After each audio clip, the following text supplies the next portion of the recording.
Thanks, Darren. Really appreciate following you.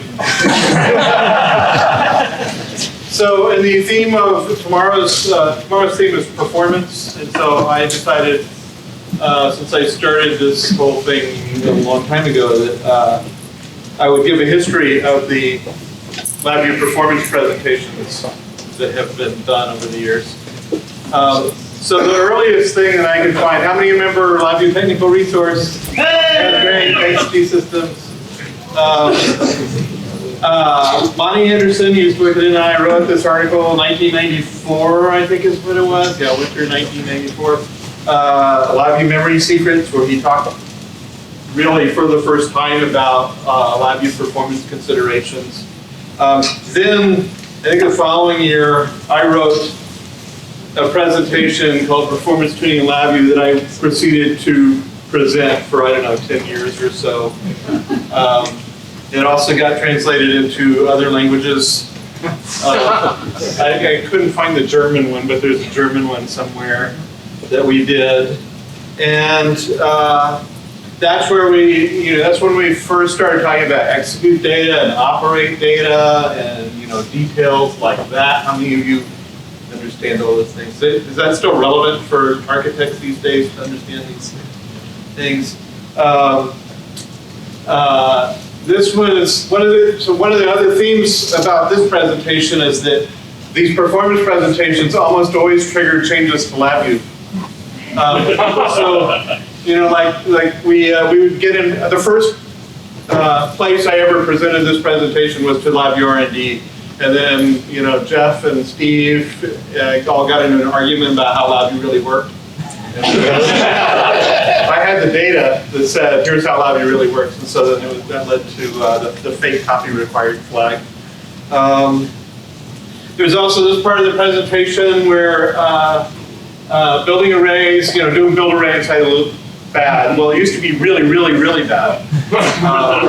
Where that build array would actually resize the array every iteration. So it would start out as 8 bytes, and then 16 bytes, and then 24 bytes. And that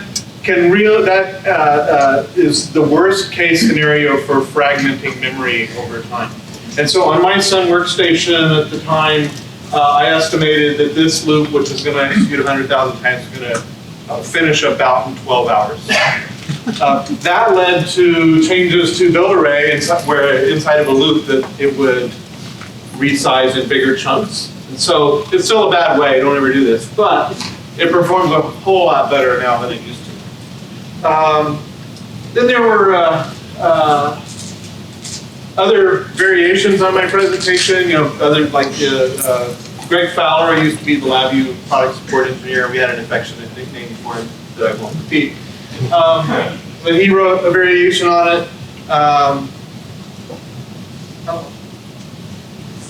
There you go. I did one in NI Week 97. There was another variation. Dan Hedges used to work at NI. He also did a variation that lasted a long time. And then one of our favorite ones, Steve Rogers created this. It was a game we called Hide the Dots. How to play Hide the Dots. Who knows what we mean by this? Right, you go into, I don't know if it's still there now. Advanced show buffer allocations, and then the dots would show up on your diagram, and then you'd figure out why those dots were there and how to get rid of them. And so that was one of the games we used to play, and you learn a lot about how LabVIEW's in-place algorithm works. And then the last one, 2 minutes, 45 seconds. When we created the waveform data type, there was a lot of, let's start to unbundle it to get to the Y array and then do something to the Y array and then put it all back together again. And so that led to the unbundle and the rebundle, and then you start looping through things. That was called the magic pattern. And so for a long time, LabVIEW tried to figure out when the magic pattern was there and then optimize the in-place algorithm to minimize the data copies. And that is what led to, anybody want to guess? The in-place element structure, so that we could actually declare it in the language. So anyway, the main point of my presentation is over the years that we've paid a lot of attention to performance. We actually try to improve the language over time to deal with all these shortcomings that we uncovered every time we looked at bad performance. That's all I got. Any questions? Great, thanks.